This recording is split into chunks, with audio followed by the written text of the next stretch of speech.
Are you ready, kids? I can't hear you! For SpongeBob's 10th anniversary, the team behind the scenes gave fans a big surprise with a brand new opening sequence. Here's an exclusive look at the process behind sending SpongeBob into the third dimension. I'm Paul Tibbett. I'm the executive producer of SpongeBob SquarePants. Well, we had the idea to do a new opening for the 10th anniversary, and it's sort of a exploded version of SpongeBob. I mean, I think we were pushing it out of the 2D realm into the 3D world. Now, if nautical nonsense be something you wear, then jump on the deck and flop like a fish. We were thrilled to get approached to do this title sequence for the 10-year anniversary, but it was also a little bit daunting because the original title sequence is so recognizable and everyone's seen it over and over, and it's so great in its own way. So it was just a bit of a challenge that if we were going to do the 10-year title, that it had to be something new and special. Part of the original opening title, there was a lot of stuff. We thought, well, we don't want to just redraw it.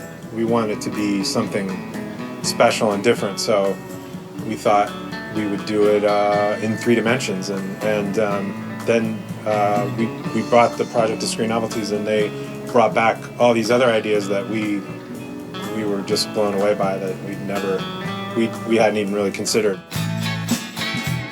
I think it's something kind of, when you're a kid, it's almost like seeing your toys come to life, you know, like you kind of have this fantasy about, like, you sleep at night and your toys get up and do stuff, and then to me the stop motion always was like kind of, that's what was happening, you know, you were kind of watching little toys running around. And one of the cool things about stop motion is that you can reappropriate just anything you find. Like this Easter Island head was made out of little cardboard boxes from light bulbs. Were just pasted over the form, and for the Pineapple House exterior, we used burlap sacks and cut them into little diamond shapes and glued them on the outside to just give it a more handmade texture. I know there's something that you can't get from 2D, you know, traditional 2D animation or computer generated animation either, that you get with stop action. That it's just magical. When I was asked to board the original title sequence, Steve just came to me with a cassette tape and said, here's the theme song, and board it, and let's see what you got. And then he came in and threw out 80%, 85% of my ideas, and we worked together and sort of made it what it is today. The only part that's still there from my original board is when SpongeBob plays the flute on his nose. I think that SpongeBob has definitely found a very high place in the history of opening themes. Just, you know, because a good opening theme should really just burrow right into your head like a tick. The show's always had sort of a mixed media aspect to it. The human mouth inside Painty the Pirate is actually Steve Hillenburg, creator of SpongeBob. We, you know, have clips from movies, and we have fish puppets and human hands and all that stuff. So this seemed like a logical step forward in the evolution of theme songs. We got to do some 2D animation. We got to do a weird run cycle with SpongeBob and a fish kind of getting chased around a wharf. It was kind of like this fire drill of drawings of SpongeBob and a fish going all the way around a little harbor. The biggest surprise in the new opening title for me was the treatment of Painty the Pirate in the beginning.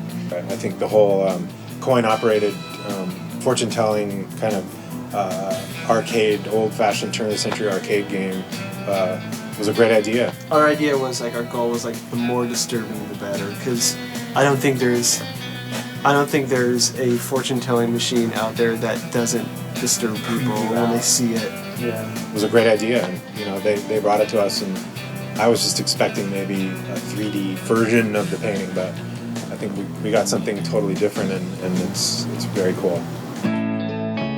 There's a lot of different versions of SpongeBob in this title. There's a puppet, and there's some painted on cardboard animation. I like the little skeletons the best. I have a soft spot for the jokes in the show where SpongeBob's skin gets ripped off or something happens and you see a skeleton, because it's such a weird shape, you know. And this one's especially cool because even though he's completely skinless, he still has his underwear on. This is my favorite. I'm gonna try and take it when they're done. And now, here's the finished product, the brand new SpongeBob SquarePants opening sequence. Are you ready, kids? I can't hear you. Who lives in a pineapple under the sea? Absorbent and yellow and porous as he. Now if nautical nonsense be something you wish, then jump on the deck and flop like a fish.